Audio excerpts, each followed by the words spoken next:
샬롬, 김윤규 목사입니다. 오늘 이 시간에는 신명기 23장 9절에서 14절의 말씀을 근거해서 우리 삶의 진영에 거하시는 하나님이라는 제목을 가지고 함께 하나님의 말씀을 생각해 보겠습니다. 오늘 우리가 함께 생각하고 있는 신명기 23장 9절에서 14절의 말씀은 군사작전 중에 진영 내에서 지켜야 할 청결과 정결의 기준을 다루고 있는 군법입니다. 보통 우리가 전쟁터의 모습을 생각해 보면 혼란과 오물 그리고 무질서가 가득한 곳으로 여겨지기 쉽습니다. 그러나 이스라엘 백성들에게서 전쟁은 단순한 군사적인 충돌이 아니라 여호와의 전쟁이라는 사실을 우리가 늘 기억해야 합니다. 여호와의 전쟁에서 하나님께서 이스라엘 백성들에게 요구하시는 것이 거룩한 삶이라는 것을 생각해 보면 하나님께서 이스라엘 백성들과 함께 하실 때에 그들은 전쟁에서 승리하게 되어지지만 하나님께서 이스라엘 백성들의 공동체 안에 악이 가득하거나 부정함이 가득함으로 인하여 그들과 함께하지 아니하셨을 때에 그들은 패배하게 된다는 사실을 우리가 성경을 통하여 깨닫게 되어집니다. 그러므로 이스라엘 백성들은 군대에 나아갈 때에 종교적인 축제를 준비하듯이 자신의 몸을 먼저 점검해보고 자신의 삶을 먼저 점검해 봄으로 인해서 하나님의 거룩에 참여하는 자들이 되어야 합니다. 이렇게 하나님의 거룩에 참여하는 이스라엘 백성들이 군대의 진영으로 나아갈 때에 그 진영은 단순한 베이스 캠프가 아니라 거룩하신 하나님께서 거하시는 성소의 의미를 가지게 된다는 사실을 우리가 생각해 볼 수 있습니다. 오늘 말씀을 통해 우리들의 삶 가운데에서도 하나님께서 어떻게 우리에게 거룩한 진영 안에 거하게 하시는지 그 의미를 생각해 보겠습니다. 본문 9절의 말씀을 보면 이렇게 시작이 되어집니다. 내가 적군을 치러 출진할 때에 모든 악한 일을 스스로 삼갈지니. 이스라엘 백성들이 여호와의 전쟁에 참여할 때에 가장 먼저 그들이 생각해야 하는 것이 무엇입니까? 자신의 삶을 되돌아보고 먼저 악을 제거하는 것입니다.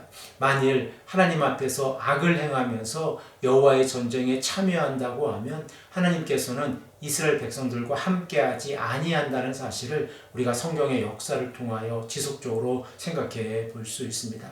그리고 본문 10절에서 13절의 말씀을 보면 구체적으로 부정함의 사례 두 가지를 우리에게 말씀을 하고 있는데, 먼저 10절에서 11절의 말씀에는 은밀한 순간의 정결의 의미를 우리에게 강조해서 말씀하고 있습니다. 우리 다 함께 이 말씀을 읽겠습니다. 너희 중에 누가 밤에 몽설함으로 부정하거든 진영 밖으로 나가고 진영 안에 들어오지 아니하다가 해질 때에 목욕하고 해진 후에 진에 들어올 것이요. 밤중에 발생한 설정과 같이 생리적인 현상으로 인해서 진영 안이 부정하게 되는 것을 막으라 라고 말씀을 하고 있습니다. 이러한 모습은 하나님께서 그 사람을 벌하시려고 하는 것이 아니라 생식과 생명의 신비에 관련된 것을 거룩한 영역으로 구분을 하여서 하나님의 질서를 존중하려고 하는 상징적인 조치입니다. 그러므로 그는 저녁에 몸을 씻고 다시 진영에 들어올 수가 있습니다. 그리고 12절에서 13절의 말씀을 보면 가장 낮은 그리고 가장 인간의 모습 가운데에서 추한 모습이라고 할지라도 그 안에 하나님께서 말씀하시는 하나님의 원칙이 있다는 것을 우리가 생각해 볼 수 있습니다. 우리 다 함께 12절, 13절의 말씀을 읽겠습니다. 내 진영 밖에 변소를 마련하고 그리로 나가되 내 기구에 작은 삽을 더하여 밖에 나가서 대변을 볼 때에 그곳으로 땅을 팔 것이요 몸을 돌려 그 배설물을 덮을지니. 하나님께서는 진영 밖에 지정된 화장실 구역을 두게 하시고 각 군인은 장비 중에 작은 삽을 준비하여서 배설물을 파묻으라 라고 말씀을 하고 있습니다.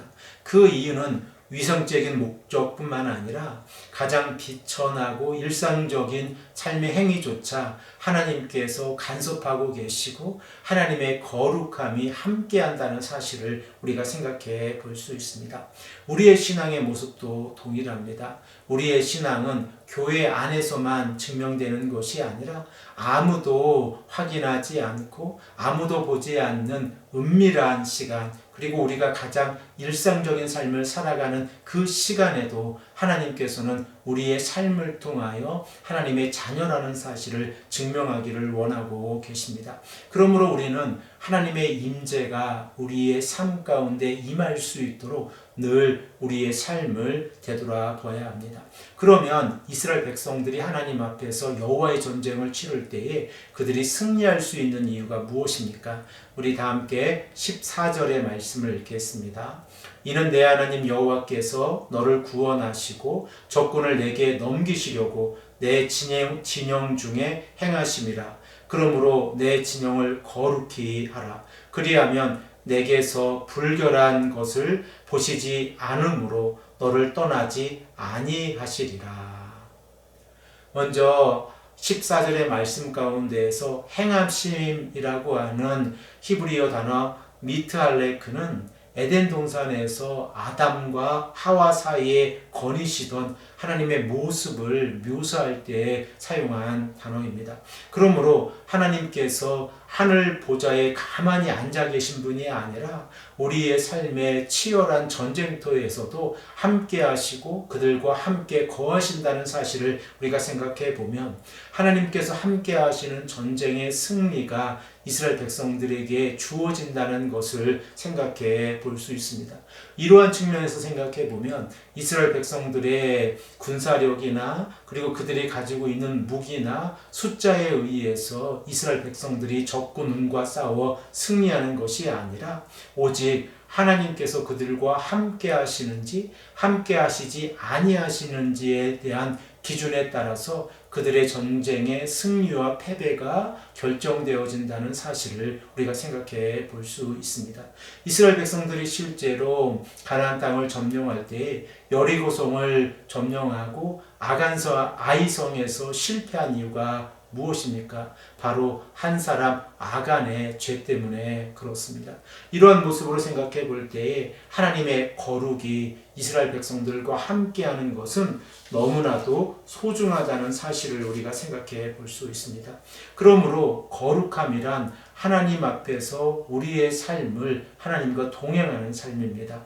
우리가 하나님 앞에서 거룩한 삶을 살아가기 위해서는 우리의 삶의 시각적인 교육의 현장에서도 하나님의 거룩이 우리의 삶을 통해서 이루어져야 합니다. 그리고 이 거룩을 통하여 하나님께서 우리에게 원하시는 삶이 어떠한 삶인지, 각자의 영역에서 우리에게 어떠한 삶을 살아가기를 원하고 계신지를 생각해 보면 거룩한 것, 그리고 하나님 보시기에 악한 것이거나 추한 것이거나 더러운 것을 일상의 삶 가운데에서 하나님의 거룩과 구분하고 우리가 하나님의 거룩에 참여하는 삶을 살아가야 합니다. 사랑하는 성도 여러분, 오늘 우리가 이스라엘 백성들이 전쟁터에 나가 싸우는 그 기술이 아니라 그들의 삶 가운데에서 이루어지는 거룩함에 대한 군법을 생각해 보았습니다. 그리고 우리는 이 말씀을 우리의 삶에 적용해 보기를 원합니다.